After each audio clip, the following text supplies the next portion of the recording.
And a very hello, this is Liam Jarrett, the Aquarian. I am in front of a tent in my backyard. It's one of the cooler days of the year here in Florida, and I'm just enjoying it. I got a Black Friday deal, which I don't like using the word Black Friday because I feel like that is racially insensitive. That just me to oh.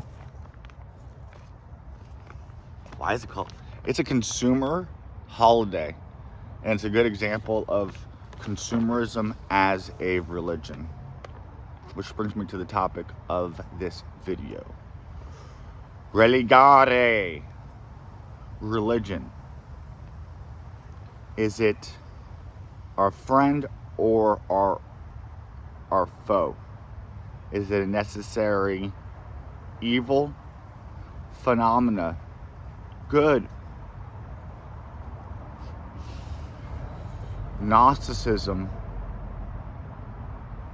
and what the Aquarian does with its encouragement and its to study, and it teaches on world religions and their cosmological worldviews pertaining to the metaphysical and but also being aligned with the scientifical. We find oftentimes that teachings that have come down from the ancients of times, they're scientific in nature. They talk about it using a different vernacular and also having meaning attached to this, to what we find out in science. The material sciences don't have that. Religion offers a worldview, a cosmological perspective, and addresses questions of ultimate concern. Why am I here?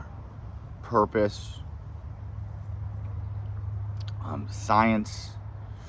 It could show us that we're here to procreate like an animal and survive its kingdom. These are questions good to reflect upon. Now, the whole anthropology is what Gnosticism. I use the word Gnosticism, which is a term people are familiar with, and it is pointing to a deeper common thread that these religions ride upon and use in the construction of a cosmology, which is also directly in relation, from everything I found, to our biology. And it's pointing to the saying, as above, so below, as without, so within. That relationship, and so it addresses questions of who am I? Why are we here? Why am I here? What's going on here? Well, that religious traditions from the east to the west, from back as far as we could go, have stories explaining to us our situation. And then in finding out our situation, then we can plug in at how we fit into that, and things such as a purpose and meaning to our own life comes into this. Would you believe there's a common thread throughout all of them, that they're very much the same than they are different? In my religious studies at the college level, it was innate in me, at least, to find the commonalities. And they're like, oh, that's to this as this is to that. But they put us through in school. And they really pushed for not doing that almost. I don't know if that's a remnant that's still being held on to from ages past when biblical literalism was more the trend. Well, what's got to be trending and what Gnosticism helps to show is the metaphorical, metaphysical meanings of these stories, not their historicity. This pertains to the stories in our sacred scriptures, especially the ones that we have in the West that we've got from the people of the Israelites.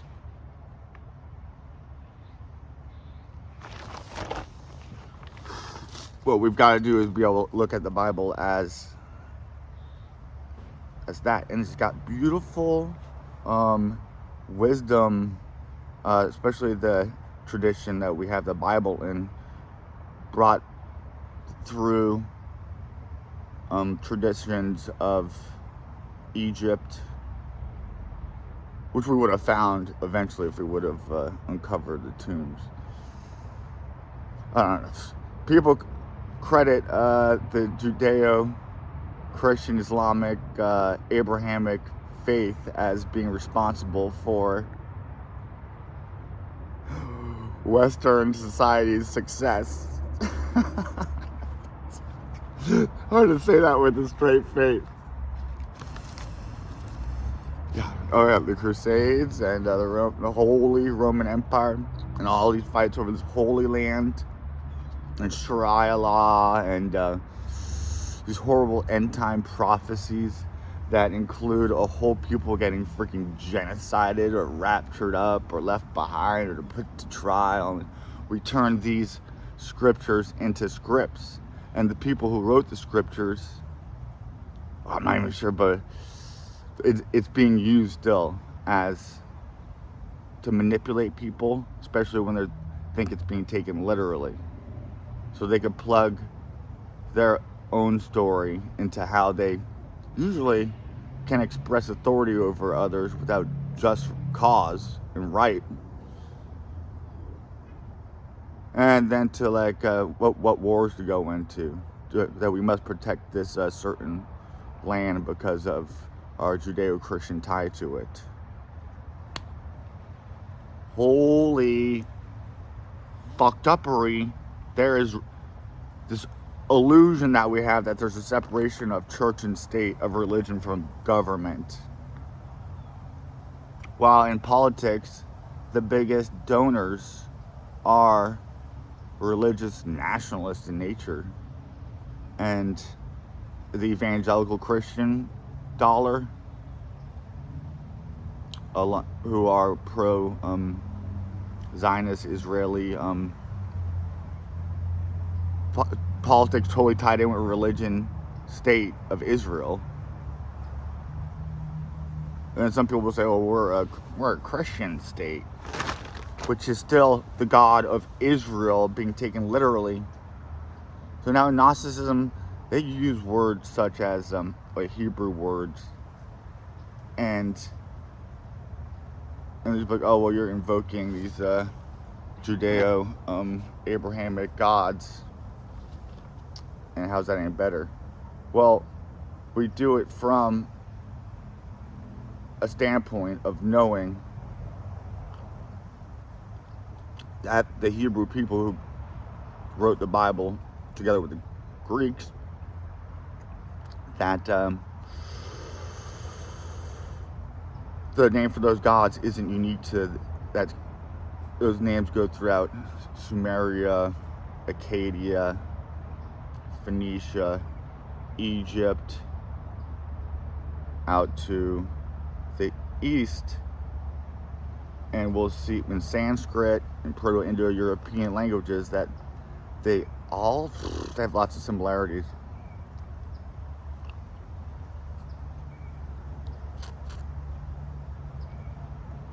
And names or symbols, as I study these teachings, they really talk a lot about the power of the word. And they liken the throat, the larynx, to a woman's reproductive system. And the Word was born. When you know that, and you know the as above, so below, and not just know it, but experientially, you come to the as above, so below. That's the notion you use to work the magic. I saw a quote today. It's like, the magician isn't the one in search of the philosopher's stone. It's the one who uses it. And what's that philosopher's stone? Sexual transmutation. That stone being the Sephiroth called Yesod, which is the moon and the sexual waters, that area. And it's fire brought there, and we have to work with those elements, fire, water, male, female, to make ourselves, to speak about it more biologically, it is bringing in that light, that energy into the fluids of our semen, ovum, reproductive system. And that same fluid, or very similar, is part of that system.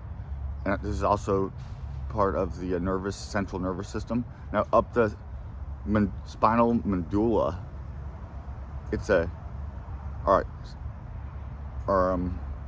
tailbone, our spine, is hollowed out, and it brings up our cerebral spinal fluid. And it's, for the male, it starts in the testes, and in the woman, the ovaries, and that's tied with our freaking pineal and pituitary glands.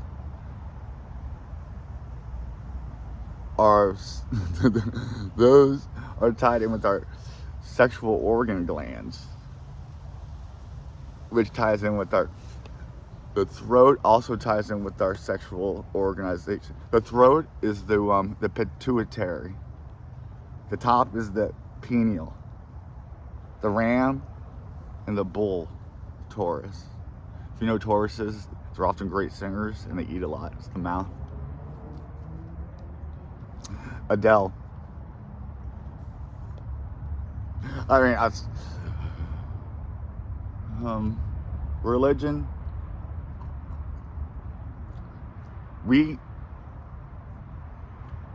The saying that I believe Emil Durkheim, a sociologist, said about religion is that man is, in Latin, homo religioso, meaning man is religious, like religious by nature.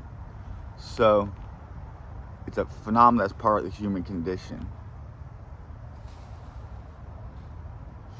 Not too many years ago, religion and politics was so tied together.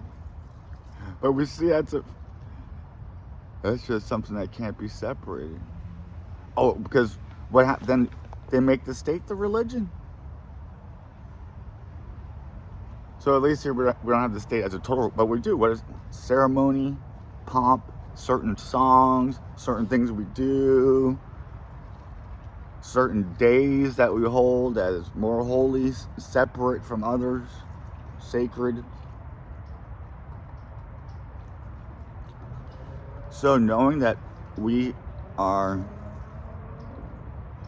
have some that say, what's going to replace, okay, now we find out that this is, well, first of all, just because we found out it's not literal, doesn't mean it's not true. These stories, in a metaphysical, spiritual sense, how we got here, what we're here to do, and how to do it even. These teachings are very practical. This isn't just theoretical. Here's a practice what you could do. Breathing, visualizing, meditation, trying to get into the now, observe ourselves, critique ourselves, reflect upon ourselves. Look at the reality of the situation.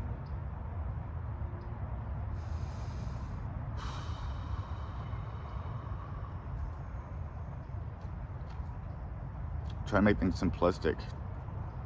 The more complicated things we are, convoluted, often that's the further from the truth that things happen to be.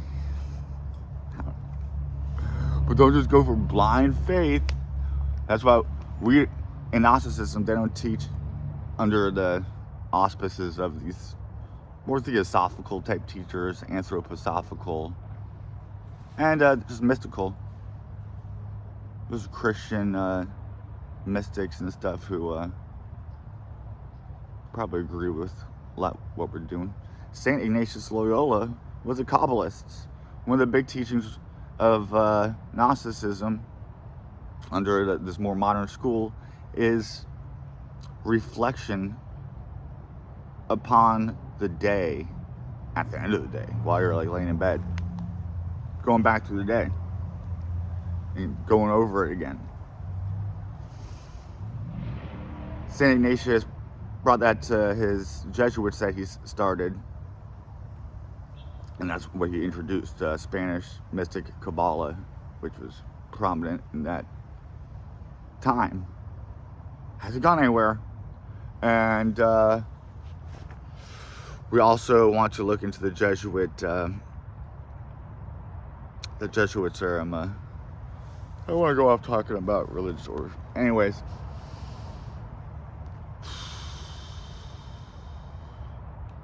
it's good that we are here. Lots of this is intense.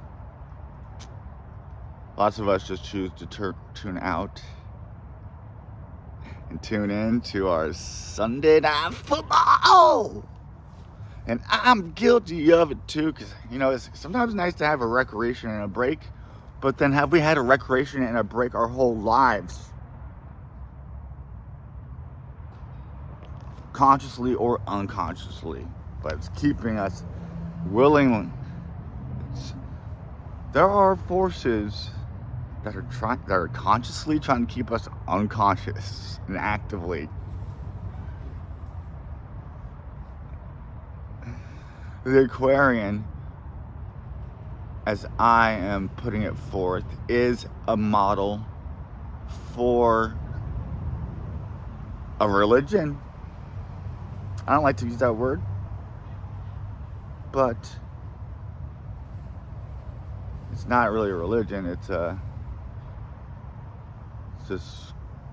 school of thought, a collective school of thought out of all of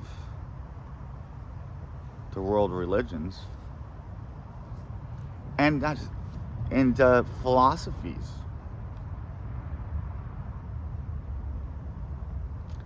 Sciences. But what they do teach is for us to perfect ourselves. That's a Masonic thing. The Freemasons have this, they do it all the time. It's good that we're learning this stuff without having to go through some weird initiation rituals.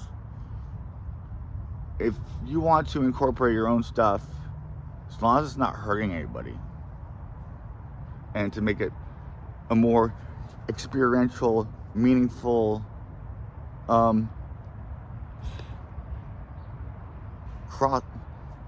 experience again with something, a moment in life, usually a transformational moment. What this is, a big part of it, is trying to scientifically create the mystical experience coming together with the sacred, the divine, the God, a rebirth experience, a mystical, ecstatic rapture, but not just maybe using like psychedelics and stuff at first, or drugs, or I don't even like to call marijuana a drug, herbal healing, ayahuasca, medicine. I don't think we should be, most of the teachings are that we should, you could get there without having to do that artificially. Not that herbs are artificial, but to just like meditation, breathing, just a reflection, nowness. Eckhart Tolle, he talks about the power of now. That's a very Gnostic type thing. I use the word Gnostic with reservation, although there is an Aquarian and a movement called Aquarianism that was like a Gnostic church in like early Christianity, and that all that they know about them is that they use water and not wine. That's kind of cool. It's on Wikipedia. I haven't found much. I think there was mentioned once, and like it's like a heretical sect. Hell, we talk about we go through in these teachings. We go through the Kabbalah, which is not unique, just like the alphabet and letters and numbers isn't unique to the Jewish people.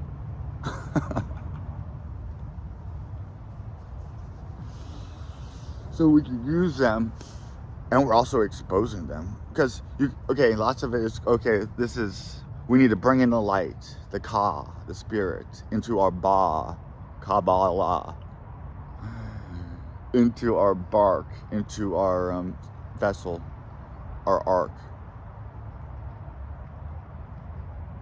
body, earth, fire to water, air to earth, like the breath of God into Adam, to animate, to give life. So that's bringing that up. But okay, so then you could say, I'm the light, and those people are the darkness. Fuck. There's where we've taken an interpretation of this beautiful exploration into our own psyche, and then to be the best at, and to give us some vision of perhaps what in the spiritual realm could be transpiring as within us, so without. But then when we use those stories to cast somebody else off as the devil, then that needs to be, that's a remnant of God's creation and insertion of the light coming into this world, and it's a shard, it's an overspill, it's froth that needs to be scraped off.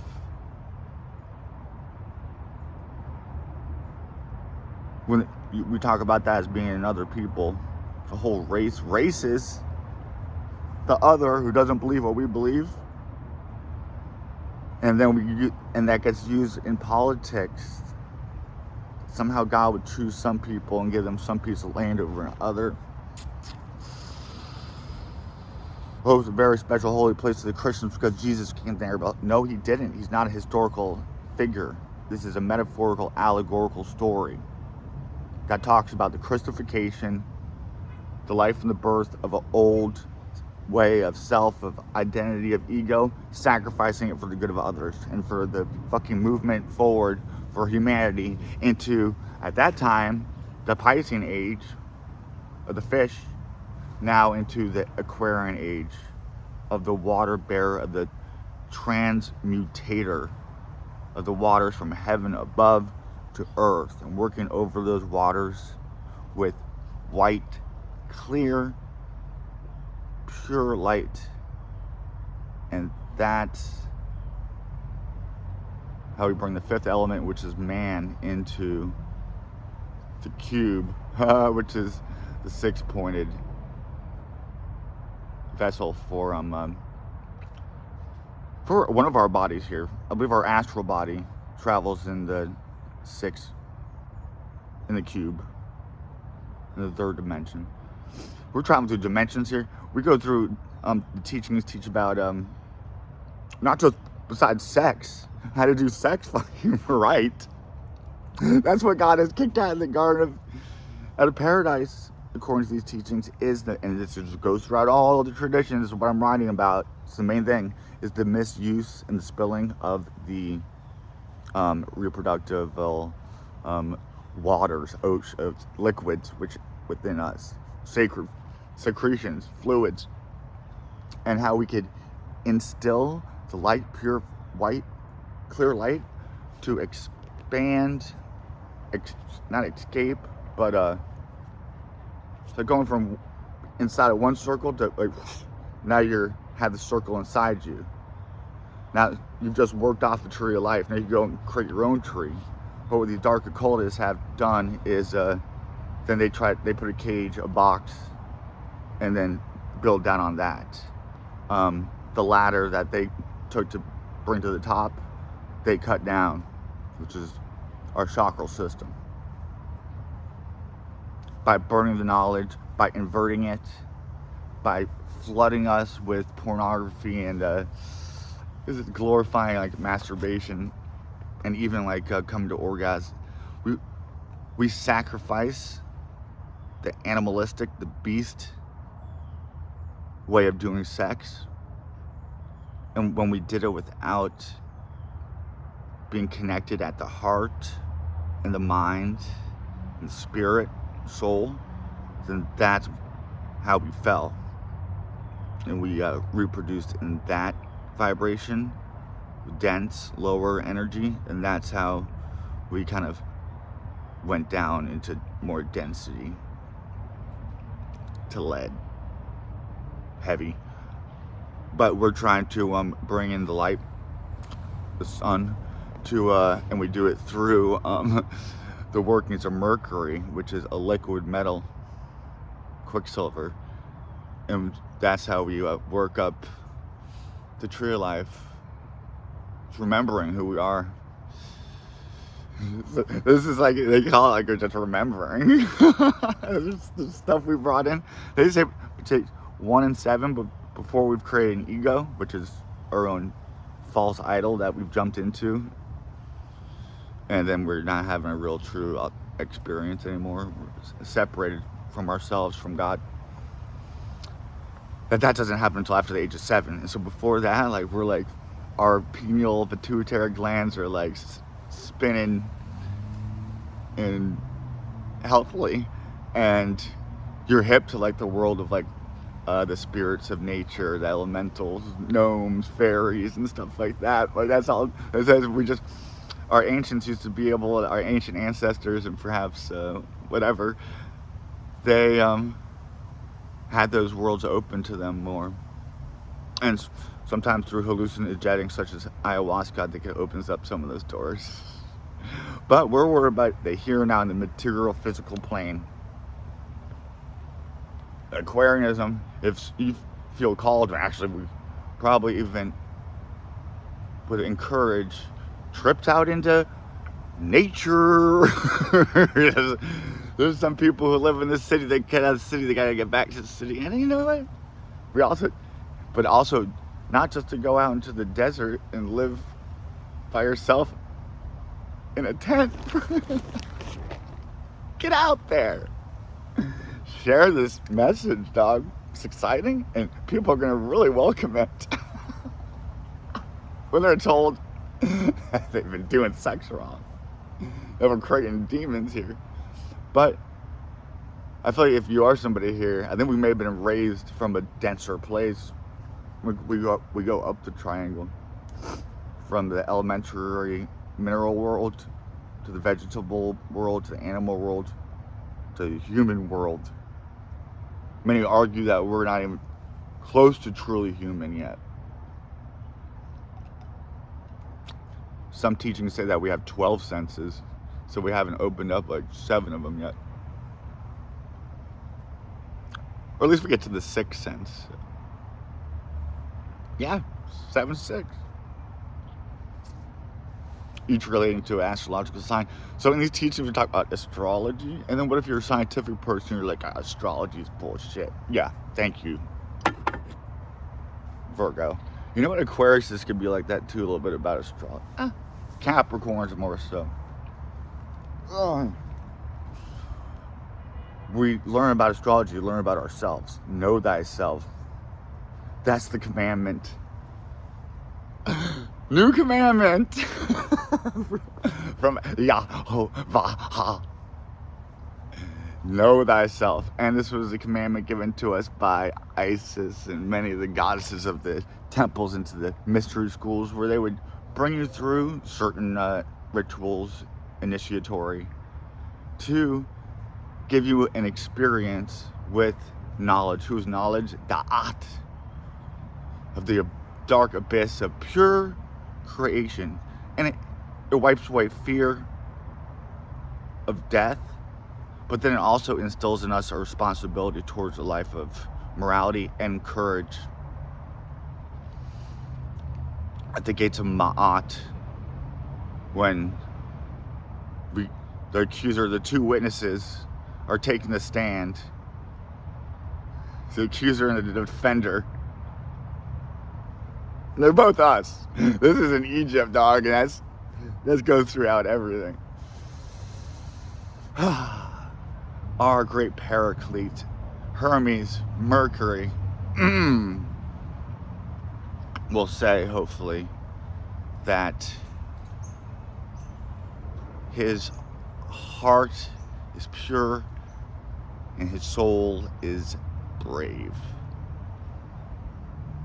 His soul is brave. I'm like, I never thought about a brave soul. Yep. Together with a pure heart. That's how we'll be judged according to the Egyptian. And paying for our karma, our consequences to our actions. That goes throughout all the traditions. And do we see that in normal day life? Having us scared of death, I think,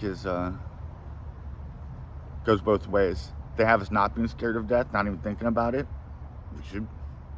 I don't want to be poorly judged and have to go down to be an animal again. We have to, and or at the same time, not having any consequences to our actions. So let us repent while we still have time, my friends. Let us turn back to the Lord Almighty God. Words that hurt my soul. Let us fall back into the merciful arms of Mother Goddess. They say that if you could only show veneration towards a God that is Father without the feminine part of God, that you're half atheist.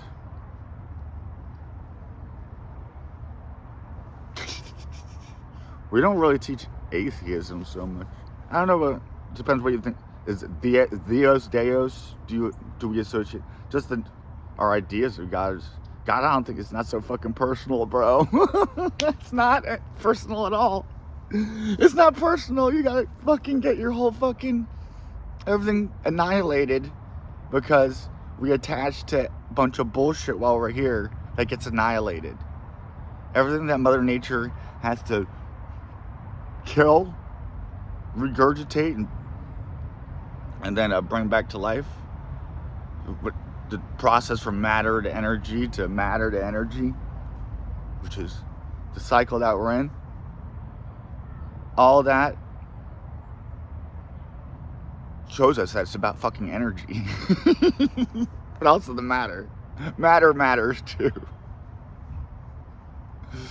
And so we want to see, what does really matter? Energy really matters. So we better fucking get our energy right so that we're not at this dense level. And so when we're having sex at this base level, we're creating life at that base level. But when we're having sex in a spiritual, a soulful, wholesome, bodyful, non-bestial, but truly human, angelic, divine, sacred way, then we're creating life at that level.